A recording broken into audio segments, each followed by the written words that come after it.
Next 1813 charter act. ఇక్కడ 1813 charter యాక్ట్ని చూద్దామండి. 1813 charter చట్టం. మీ అందరికీ డౌట్ వస్తూ ఉంటుంది, ఆ బోర్డు ఏందో ఈ అక్షరాలు ఏందో అని.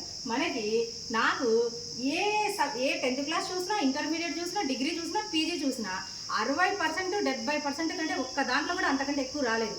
కేవలం ఈ రైటింగ్ వల్ల నేను భావిస్తున్నాను. కాబట్టి మీరందరూ కూడా దాన్ని సహృదయంతో దాన్ని అర్థం చేసుకుంటారని, పోయే టైంలో ఇంకా దాన్ని నేను ఇంప్రూవ్ చేసుకోవడానికి ప్రయత్నం చేస్తాను.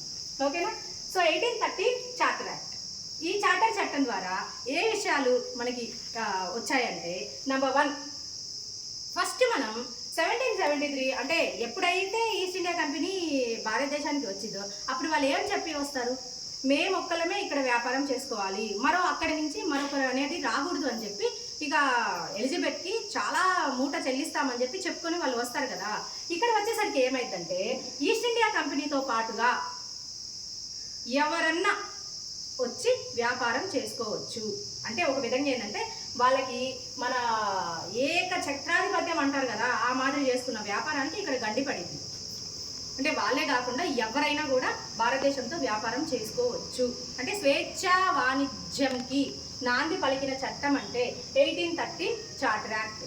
స్వేచ్ఛా వాణిజ్యానికి నాంది పలికిన చట్టం. అయితే ఇక్కడ కొన్ని ఉంటాయి, అంటే నల్లమందు, నెక్స్ట్ చైనాతో తేయాకు బిజినెస్, అది మాత్రం ఓన్లీ వీళ్ళే చూసుకుంటారు. ఇక మిగిలినంతా భారతదేశంతో ఎవరైనా వ్యాపారం చేసుకోవచ్చు. అది నెంబర్ 1 పాయింట్. ఇక నెక్స్ట్ 2వ పాయింట్ ఏంటంటే, విద్య కోసం అండి. విద్య అన్న కాన్సెప్ట్ ఫస్ట్ ఎంటర్ అయ్యింది.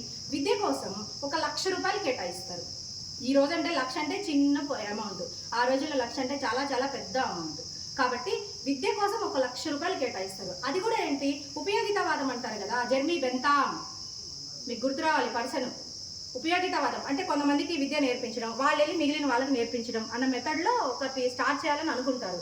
బట్ ఇక్కడ ఏంటంటే, ఇక్కడ ఇచ్చిన విషయం ఏంటంటే, ఈ డబ్బుల్ని వేద విద్యకు ఖర్చు పెట్టాలా, పాశ్చాత్య విద్యకు ఖర్చు పెట్టాలా, దాని మీద ఆలోచించడానికి మనోళ్ళకి 20 ఏళ్ళు పట్టింది. అంటే 1 లక్ష అయితే కేటాయిస్తారు బడ్జెట్, బట్ దాన్ని ఎప్పుడు దేని మీద ఖర్చు పెట్టాలని ఆలోచించడానికి 20 సంవత్సరాలు పట్టింది. కాబట్టి ఇది అనేది అమలు అనేది అవ్వదు.